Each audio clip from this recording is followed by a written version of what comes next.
Okay. Many people are under the wrong impression that Vedas teaches renunciation. To get away from this world, this all is ephemeral, this is all temporary. So you go in search of these, leave all these mundane things. That's how many people interpret and understand Vedas. And they confuse between Veda and Vedanta. That's another problem. But in reality, Vedas never speak like that. It says, achieve your mundane wealth. Achieve in this life. But don't think that achievement is ultimate. You got something else. If you are a human being, your spiritual development too is a very important thing. And don't concentrate only on your material progress. That's what it says. Material progress is okay. We are not against it. Material progress should be a stepping stone to your spiritual progress, your spiritual pursuit. It's very clear. So there are few words which establish this thing. Vasuman Bhuyasam. Vasuman Bhuyasam. 1694 Atharva. 1694. Vasuman Bhuyasam. Vasu is wealth. Once again, wealth is not just currency. Wealth is not currency. Mineral wealth is also wealth. Forest wealth is also a wealth. There's so many forms of wealth. Vasuman Bhuyasam. Let us be wealthy. Vasu Mayi Dehi. Vasu Mayi Dehi. Let wealth be in me. Again, the same Vasu.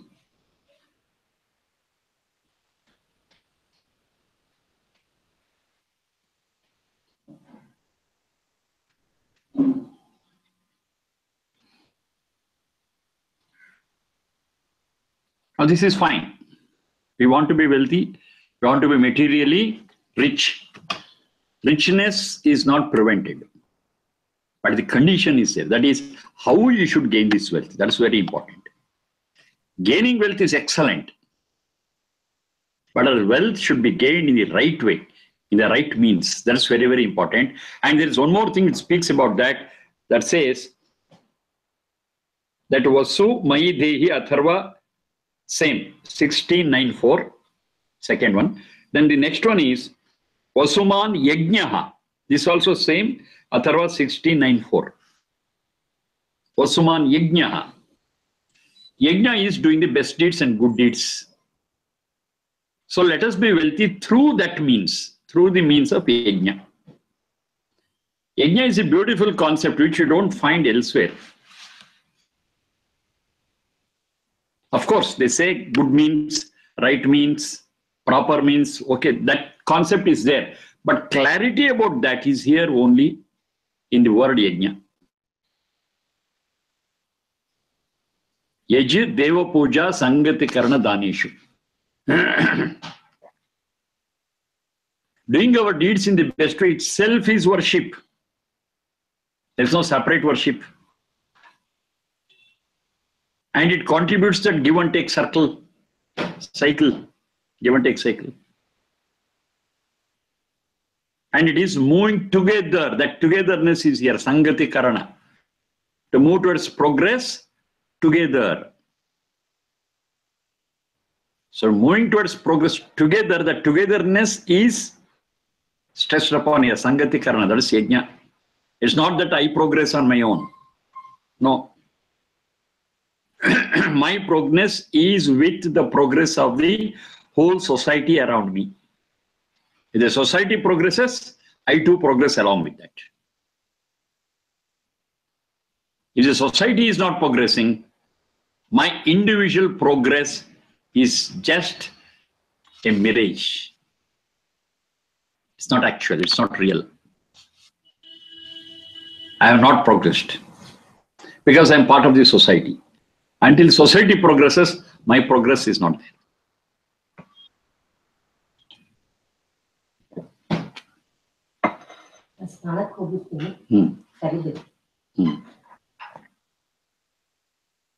So through yajna, through the process of performing the deeds in the best way possible, yes, we make our earning and we become rich and wealthy.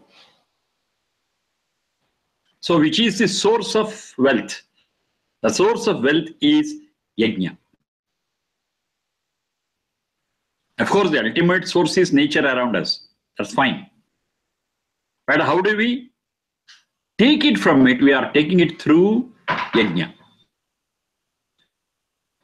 If we take it in any other way, we call it as exploitation of the nature around, exploitation of the resources around. We are not exploiting, we are taking it.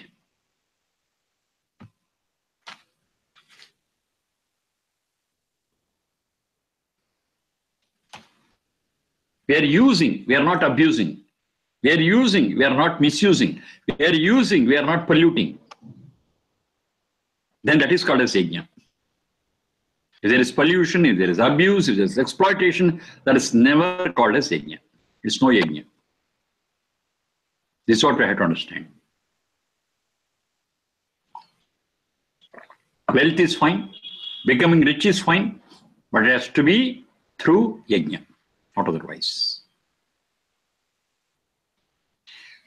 Vasuman yajna. The real wealth is in yajna. Vasuman yajna. The real wealth is in yajna.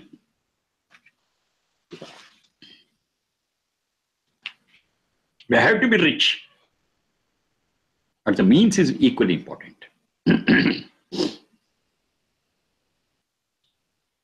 This also we have heard many a times. Okay, we have got wealth, we have got everything. But if our lifespan is not long, what is the use of it? If our life is short, okay, we have got everything, but I can't enjoy anything. I cannot experience anything. I cannot work for my spiritual progress. So living for a long time is also equally important. It says, Ayushman Bhuyasam. Ayushman Bhuyasam. Let us live long. Ayushman Bhuyasam. This same Atharva, 17:1:1. 17:1:1. Let us achieve longevity, simple.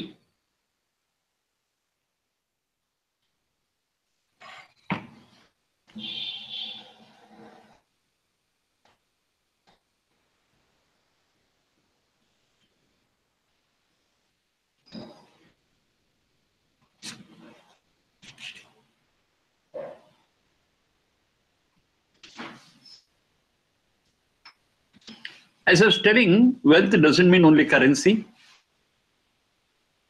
Even the natural resources too are considered as wealth. Among them, animal wealth. The livestock also is considered as wealth. That also is important.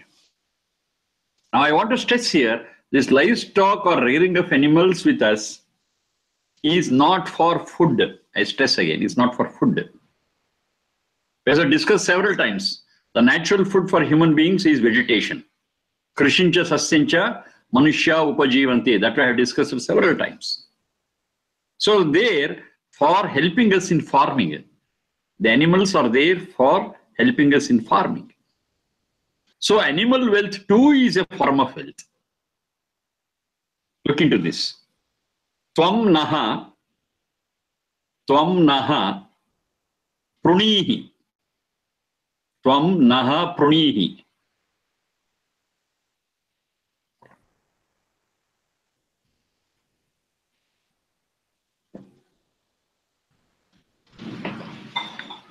Pashubhihi. Tvam naha prunihi. Pashubhihi. Vishwarupaihi. Tvam naha prunihi. Pashubhihi. Vishwarupaihi. Atharva 17:1:6.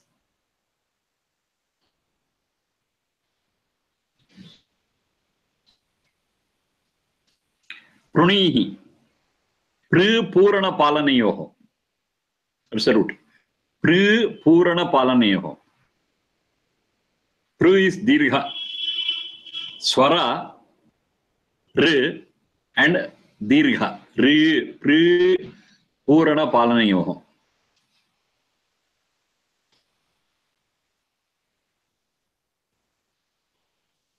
So when that word Vishwarupahi is there, the meaning of Pashubhihi gets expanded. It's not just the domestic animals, all animals. That all animals of all species fill our life. Our life is not just where we live. Our life doesn't end with the domestic animals, what we rear, what we pet, but all animals. Because every animal has got its own role to play in ecology. Every animal has got its own role to play. So when such is the case, let every species thrive and play its role. And the whole globe will be comfortable and happy and balanced. This is what we call as ecological balance. Ecological balance is that. It's a balanced life. And nature has got its own law and rules so that it will balance all these species. We should not just interfere. Our intervention is not required. If we lead our life in tune with nature, yes, the balance will automatically be established. So let us be filled with the wealth in the form of other species. Pashubhihi Vishwarupaihi. Vishwarupaihi is Vishwavyaptav. It considers all species. Let all species thrive. You see, this again goes with vegetarianism. To be precise nowadays, veganism. Veganism has become in order of the day now. So veganism. Animals are there, but they are not there to feed us, either in the form of meat or beef or whatever it is. They are there to coexist and perform their role to maintain the ecological balance. Their role is different. And some we domesticate and use them. That's fine. But not to kill them or harm them, because we want every species to thrive. That's what is said here. Tam naha punihi pashubhir vishwarupaihi. All species of life. That all is expressed in several other mantras also. We have discussed several number of times. Mitrasya chakshusha sarvani bhutani samikshantam. What do you see? Sarvani bhutani. There is no exception.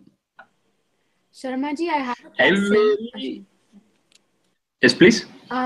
What about milk from cows? What about? What about milk from cows? That's what I said. Vegan. Vegans, they don't use even those dairy products, milk or other things. But one thing is there. Regarding milk, we've got one special condition. What is the special condition is? The milk produced by the cow is for its calf, basically. The primary right on milk is to the calf. Many times, the milk is produced so much that the calf cannot drink everything and little milk will be left in its udder. Now, that has to be removed. We cannot leave it there. Because if we leave it there, it results in a diseased condition to the cow. So that has to be drawn out. Whether we use it or not is a different thing. We have to draw it out and throw it out. Then the cow will be healthy. Because it produces sufficient milk more than what is required for its calf. Now that extra milk after the calf is completely satiated, is completely satisfied. That extra milk which you are forced to take out, maybe we can use it and we can call it a vegetarian milk if you want. Or milk out of non-violence. It's a non-violent milk. And we can use it. Because it is palatable to human digestion and consumption. But not by force, not by force. Not by cheating or depriving the calf of its right over its mother's milk. That has to be given first. So once that is fully given, then if there is something extra, okay, that you can do it. But this, we cannot use it as a regular dairy business. Because the milk what we draw like this will not be sufficient enough to do that big business of dairy and dairy products. So that's not there. That's not there. Whatever little milk we get, that extra, okay, that we can use. Vegans, even that they don't use. It's also excellent. That is, they totally depend on vegetation only, and never on any animal product for whatever reason. If such milk is to be drawn, okay, they milk it and throw it out. They don't use it. That's also fine. That's also fine. But if required, because it has got certain medicinal properties in it, we may use it. We may use it. It's not that we have to use it. We may use it. But we have to ensure that it is not after depriving the calf of its right over its mother's milk. That we have to ensure.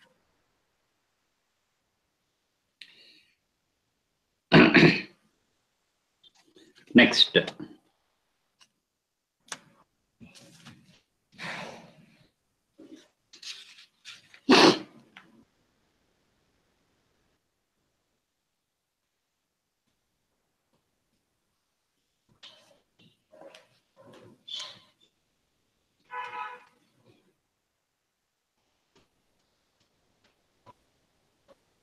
Shukrosi,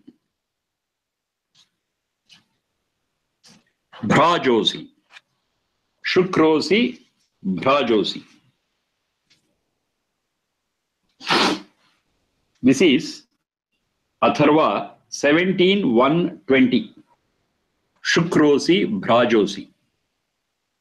Shukro, then we write an S mark, Avagraha Chinha, C. Bhrajo, Avagraha Chinha, that's S mark and C. Shukrosi, Bhrajosi. So when you split it, it is Shukraha Asi, Bhrajaha Asi. Shukraha Asi, Bhrajaha Asi.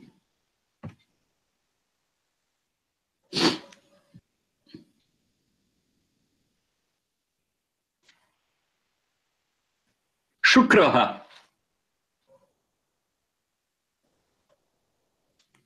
Shukra is purity. Shukraha is purity.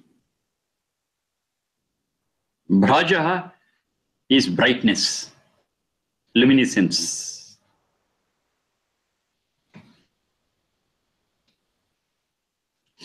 Now, once again, depending upon the context, this we can apply to either the entity Satchit, the souls, or we can apply it to the Satchidananda. It can be applied to any one, depending upon the context. So, okay, let us first apply it to the Satchidananda. It is very clear. The entity God, which is omnipresent, omnipotent, omniscient, and formless. Yes, of course, it is a purest also. Shukrahasi, you are that, you are pure. Bhrajahasi, you are the light of lights. You are the main source of all sorts of light that you can imagine. So when I say light, it's not just external, it's a light external and the light internal also. We experience light in us. Flash, idea, concept, that's also a type of light. One is physical, one is spiritual light. He is a source of. I just said he because of my language limitation. It could be he, she, or it, whatever it is. It's beyond gender. Satchidananda is beyond gender. No confusion. Because of the limitation of my language, I'm telling he, or maybe she, or it. So it is the source of all light.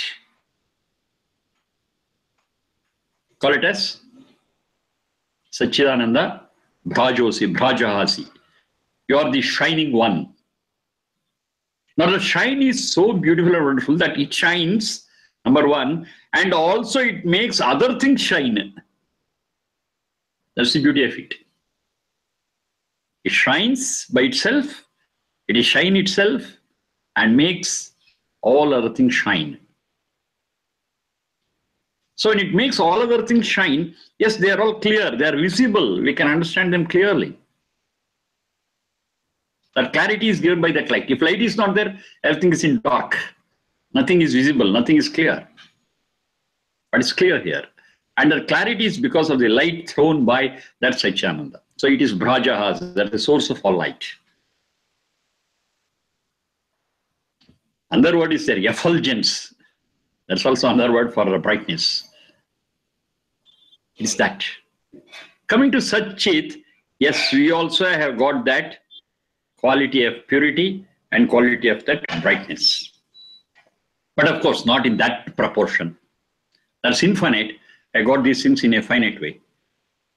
We are also pure. Of course, it is mixed with little pollutants because of our samskara. So whatever that little pollutants are there in us, yes, we have to get rid of, and we have got every potential to become purer and purer. I need not be in the same condition.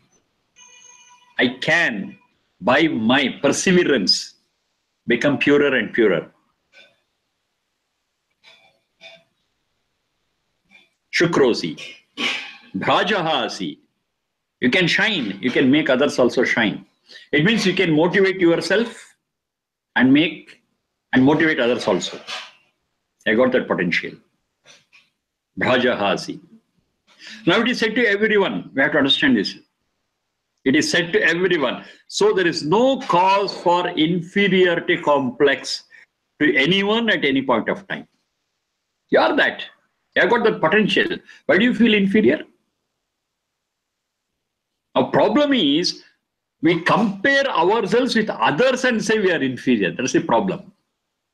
Don't compare with others. You have got your own strength. You have got your own capacity. You have got your own purity. You have got your own potential and strength. You use it. That's for your life. Why do you compare it with others? And whatever you have got, you can always enrich it. You can always work. You can always improve it, improvise it. It's possible. Why compare it with others? Their circumstances, their hereditary factors, their trainings and other things, they are all different than yours. How can you compare? There is no common platform at all to compare. We don't have a common denominator at all. And how can you compare? Every individual is unique. I am unique, you are unique, he is unique, she is unique. We are all unique. We have got our own samskaras, a bundle of samskaras, impressions, what we have brought. It's all different. How can we compare the two? They are incomparable. If at all we want to compare, yes, we can compare me of today with me of tomorrow. That's possible. Not with any other person. I can compare myself with what I was yesterday, what I am today, and what I am going to be tomorrow. I can compare. Now, this type of comparison will help me to progress, will help me to achieve, will help me to tread forward. It's possible. But to start comparing with it, others, it should not have been, then I will get that inferiority complex. There is no scope for inferiority complex. You have got your own strength, you have got your own capacity, make use of it, pursue. Shukrosi, Bhajosi, these are the words which give us all this strength to appreciate ourselves, not to feel inferior, but to pursue for a higher level. Of course, spiritually. Materially, yes, there also we pursue, but material pursuit is not the end of it. At a certain level we do it, then we stop and move on to the spiritual life. And the spiritual pursuit is a purpose of human life. Other than human beings, no other animal on this planet can do this. And what's your spiritual pursuit? That spiritual pursuit is nothing but achieving this purity by getting rid of that little impurity what might be there. It's possible. That's why it said Shukrosi. And you need not be unclear. You need not be in dark. You have got light, throw upon it and know it. You're the light. Not as you have got with Satchitananda. The light with Satchitananda is totally different.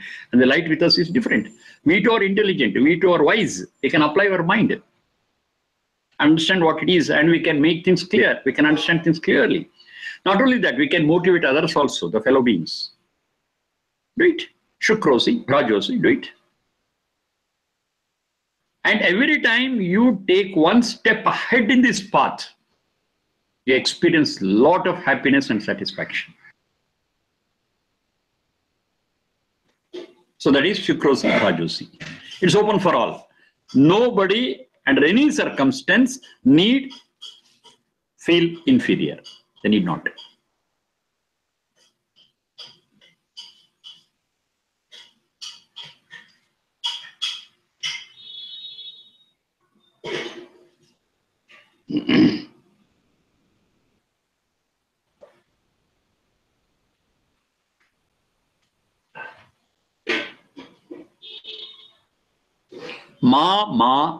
Next one. Ma.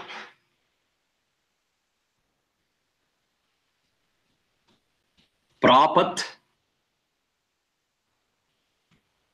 Papma.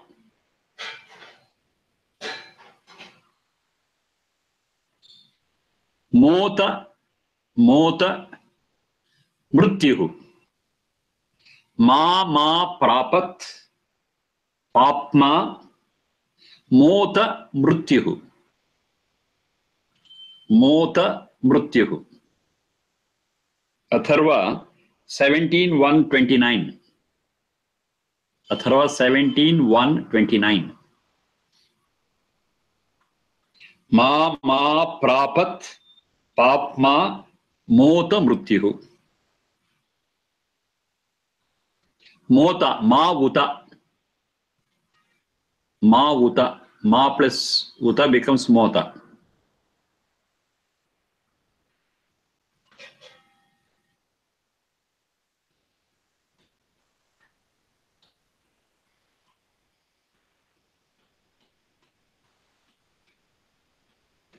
So here we got two things. One is Papma, another one is Mrityuhu.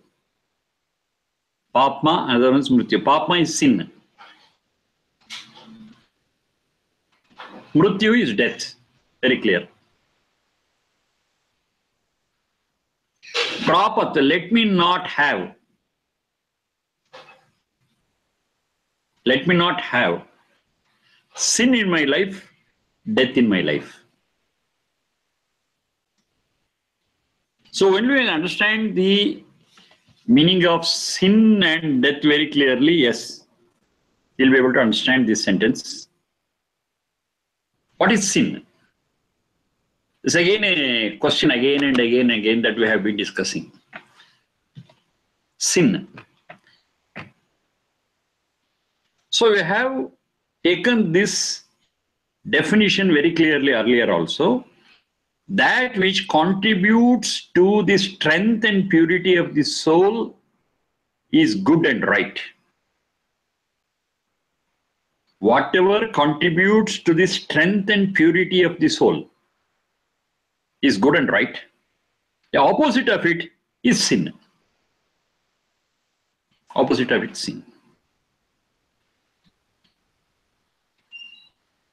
So what is the scale? What's the measure? Now, after doing a certain thing, after thinking, after talking something, if the result is an addition to the strength and purity of the soul, yes, that is good. That's punya.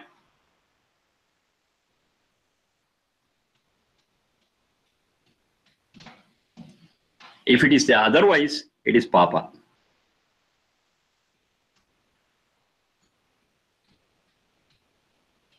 Any number of examples we can take. Any number of examples. One very, very simple example we take. Somebody hurts us. How do we react? Somebody hurts us, how do we react? We shout and cry. One reaction. We tolerate. We keep calm. We maintain our calm. That's another way. Now, which needs strength? It's a simple question. To hurt back and shout is easy. But to tolerate it, bear it, and keeping quiet, yes, it requires strength. Do you need a big proof for this? We don't need. It's very simple, very simple. We don't need any proof at all. One who is capable of tolerating it and keeping one's calm, yes, is really strong. I'm not speaking of the strength of the body, I'm speaking of the strength of the soul. The soul has to be strong. But a soul which is not strong will immediately retort, hurt back, shout, blame, and create a fuss about it. Because they cannot bear it. They're not strong enough to bear it. That's a problem. So what is the conclusion? Tolerance, understanding what has happened, and maintaining our calm is punya. Because it contributes to our strength. It shows our strength. It shows our purity. And where it is the other way, to shout and hurt, that is weakness. That discloses our internal weakness. And that weakness is papa. That's a sin. Strength and weakness. Strength and weakness of the soul is called as punya and papa. Good deeds and bad deeds. That's the definition.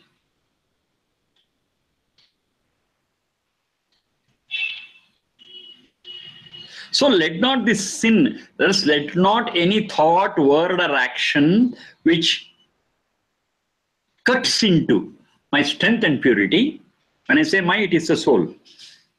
And it cuts into my strength and purity, let it not come near me. Let me not have it. Ma prapat. Prapat means let me not have it. Let me not be exposed to it. Okay, this part we understood. The second part. Let not death come to me. How is it possible? Any number of times I pray, wherever I pray, however I pray, death is imminent. It's going to happen. I cannot escape death. I cannot say, let not death come to me. I can say, but it will not happen. In anyone's life, anywhere, anytime. Those who are born are sure to die. Jatasya hi dhruva mrityuhu. That's what Krishna says in Gita. One is born, has to die. How can I avoid it? So we have been discussing again and again, it is not death that we are trying to avoid, we are trying to overcome the fear of death. That's possible. That's possible. Overcoming the fear of death is as good as overcoming death. That's how we consider it. Not actual death. We are not taking the meaning of the death verbatim. Death is fear of death. One who is afraid of death is subject to death. One who is not afraid of death has won over death. That's how we have to understand.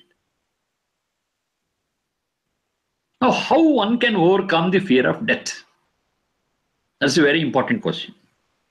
When we understand death rightly, we are not afraid of death. As simple as that. So, understanding death rightly is the main crux of the issue. Now, what is death? Death is not losing anything. Death is not losing anything. Nothing is lost in death. It is only separation. It's only separation. It's an incident. The separation of the body and the soul. That's all. The soul is in the body. The body is given to the soul as an instrument. And giving of this body as an instrument to the soul is called birth. As I get my own instrument. My own personalized instrument. That's why we call it as Abhimani Jiva. Abhimani Jiva is the soul which has got its own personalized tool. That's the Sharirindra Manas. I cannot see through your eyes. I cannot listen through somebody's ears. I have to use my own eyes, my own ears to have the experiences, to do the jobs. This is very, very personalized, Abhimani. So to get such a personalized tool for my functioning is birth. I use the tool, use it, and one day it becomes worn out. I cannot use it further. Throw it out and get out. That's death. It is separation of the tool with the operator. The tool is the apparatus. The apparatus and the operator, they get separated, and that we call it as death. Now what happens to the apparatus? The apparatus gets disintegrated and goes back to its basic elements. This process is over. And again, another apparatus is prepared out of the basic elements.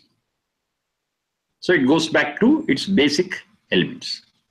What about the operator? Operator goes in search of another apparatus. It gets another apparatus and continues. This is what we call as rebirth, Punarjanma. His journey continues. So there is no death for the basic elements, and there is no question of destruction of the soul. There is no destruction at all. Nothing is destroyed, nothing is lost. It just gets separated. One goes back to its basic elements, the other one continues the journey. Over. Now what is actually lost is, the relationships what we had when we were in a body. We had the relationships.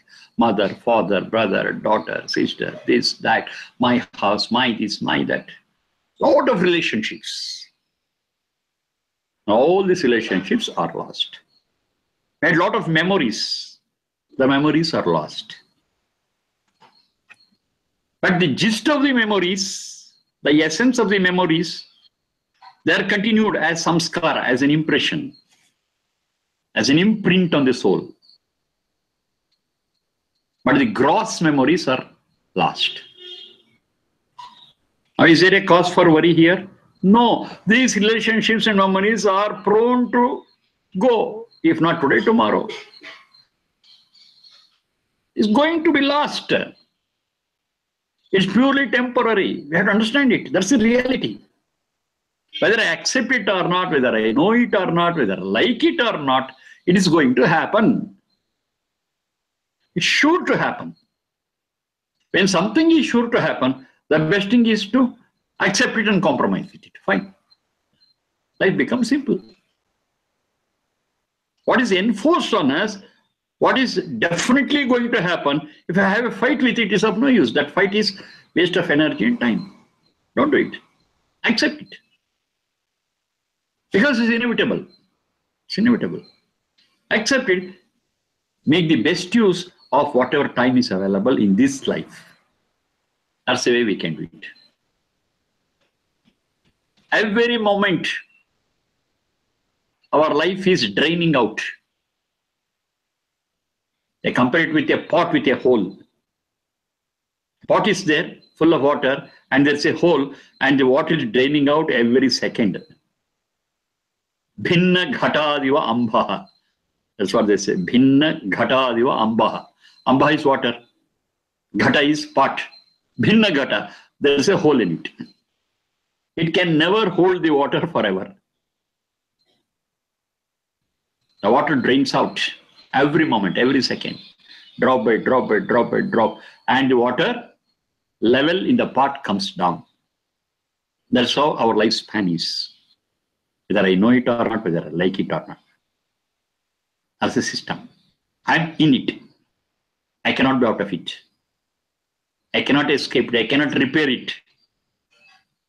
The very life itself is a damaged part. And water is sure to drain out. So what's it you have to do? With whatever time that is available before it is completely drained out, make the best use of the water what is available. That's a great thing what we can do. And that's the only alternative available to us. Right? Make the best use of the life, make the best use of every moment, and be prepared for the transmigration from this situation, from this Sharira Indriya Manas to another body and situation and relationships. Be ready for it. Transmigrate. We are not in the same place always. That's what happens. That's what happens. We have to die. The water has to drain out. Be prepared for that. Make the best use of what is available here. That is the crux of the whole issue. How the benefit will be if I make the best use of it. If I make the best use of it, yes, next time I'll get such a part where the damage is lesser than what it was now. That's the benefit. So the damage in the present part, if it is 1 centimeter in dia, the next part will be 0.5 centimeter dia. That is excellent. The water will drain out slowly than what it has drained out in this life. So we get a better part. We get a better part. That's the benefit. And we are sure to get it. We are sure to get it. If we have made the best use of the present situation, present opportunity. And what will happen? It becomes 0.5 centimeter. Then little less, little less, little less, little less. Finally, what happens? You are out of birth and death cycle for a long period, for a relatively long period. And that's what we call it as salvation, bliss, mukti, moksha, emancipation, whatever you want to use. That's a process. That's a process. So this process is called as winning over death. This is winning over death. Because death never disturbs us. We are never disturbed. You say, okay, it is part of this big journey from one life to another life. It's a big journey. This life itself is not the first one, and this life is not the last one. It's one phase of my big journey. Excellent. I take it up very sportively. And make the best use of the opportunity, what is available. No worry, no anxiety, no stress. Even before death. That is winning over death. Now, death doesn't trouble me at all. Whatever troubles us, we are subject to it. We are subdued by it. If we are not troubled by it, it is our winning over it. We are not disturbed by death, so we have won it. That's how we understand it. So let not the death, let not sin come near us. We become sinners only when sin comes to us, when we invite it. If we say, let it not, it will stop there, I am no more a sinner. I am Shukrosi, Bhrajosi. You are pure. You are effulgent. That I discussed just now. You are pure. But already we have got some pollutants. We shall try to overcome it and become purer and purer. Fine. Let us not further pollute it. That's the point. Whatever that takes away the strength of the soul, the purity of the soul, let us not come near us. Mama prapat papma ma uta mrityuhu. Uta is and. And also let not death come near us. Just let not the death disturb us, we just overcome it. The fear of death.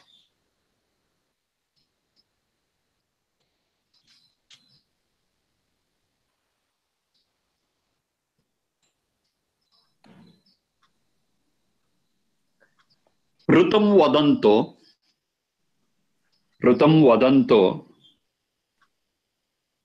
anrutam rapema.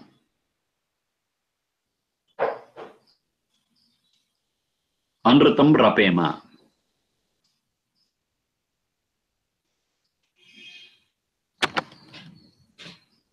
We shall fight untruth. Anruta is untruth. Rapema, to fight.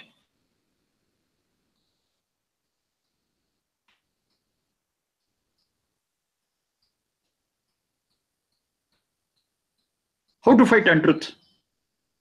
Answer is very simple. Speak truth. Rutam vadantaha. Speak truth. Uphold truth. Automatically untruth will die.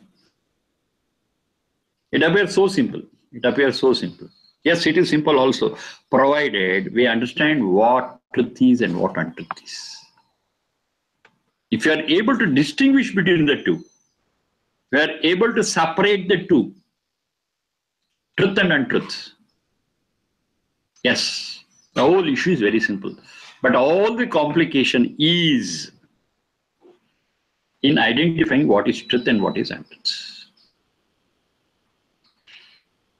In another Veda mantra elsewhere it says, God has given clear-cut instructions to clearly separate truth from untruth.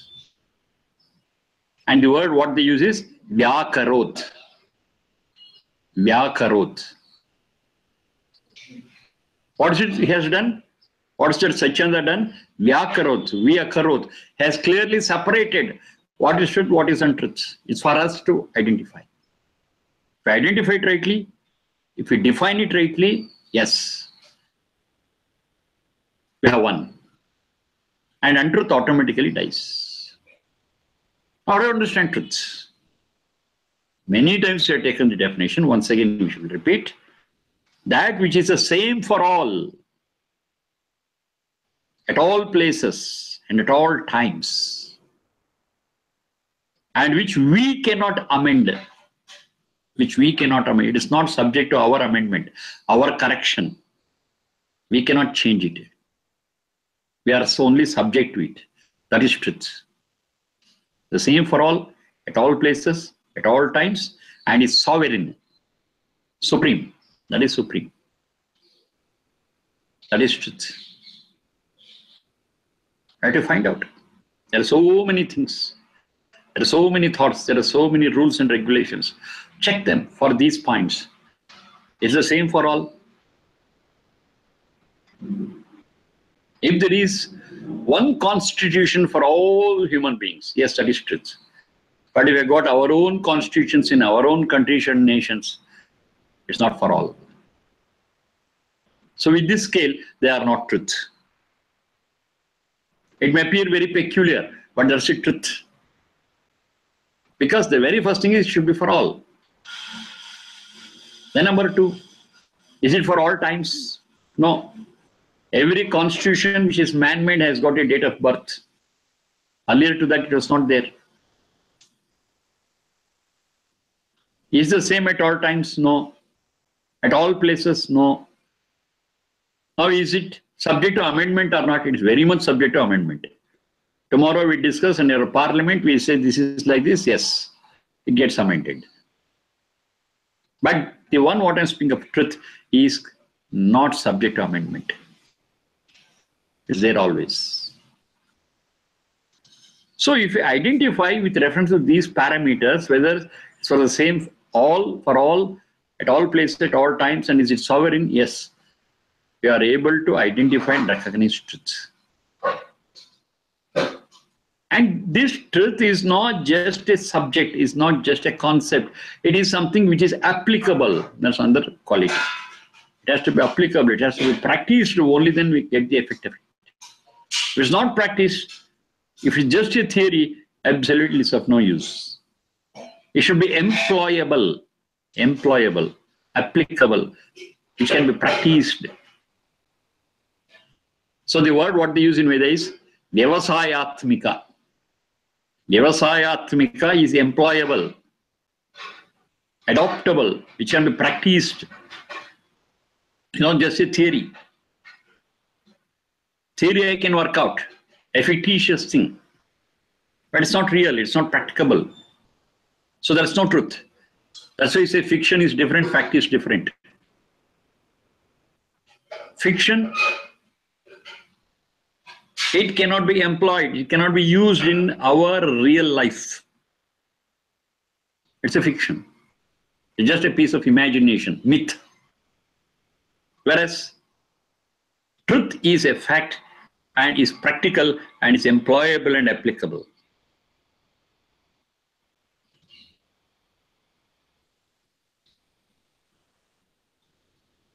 And only when it's practiced, we will experience truth.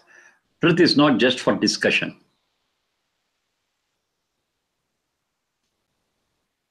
When you start doing it, all the opposites what we have got, that's called untruth, and it will automatically vanish. Untruth will vanish. And another beautiful technique is there to distinguish between truth and untruth. That is, start questioning. Questioning. You start questioning, truth can take the questions and answer, but untruth cannot bear questions. So what will the untruth say? It says, you believe, you believe, you believe. Don't ask any questions. Because it's afraid of questions. Untruth cannot answer. So you start questioning, yes. What is not true will die a very, very natural death. It cannot survive a lot of questions. Whereas truth can hold any number of questions and can answer satisfactorily, logically, scientifically, rationally. Yes, that is truth. Because it is true always. It holds good always. At all places, with reference to all people. It's not restricted to any one place or person or time. It's beyond it. That's why it can take up questions. It can answer satisfactorily. So when you understand truth with this definition, yes, our success rate of distinguishing between truth and untruth will be very high. And if you take shelter under truth, yes, our life is the most protected. If you take shelter under untruth, the very building can collapse anytime and we will be under the debris of it. We are not saved. We are not saved. So here it says, let us not take shelter under untruth, and this will happen only when you start speaking truth. Of course, that should happen only after distinguishing, after recognizing truth rightly. Rutam vadanto anutam rapema. This is Atharva 18:1-4. 18:1-4.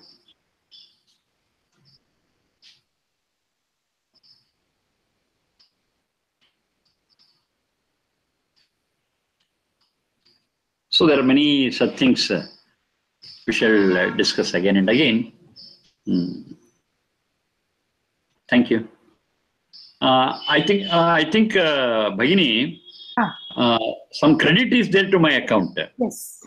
Yes. Now Yes. I've been repeating, it should not be a burden to anyone. No, it is not. It is not, Sharma. And it is not related to the class at all. It is not related to the class. This is separate.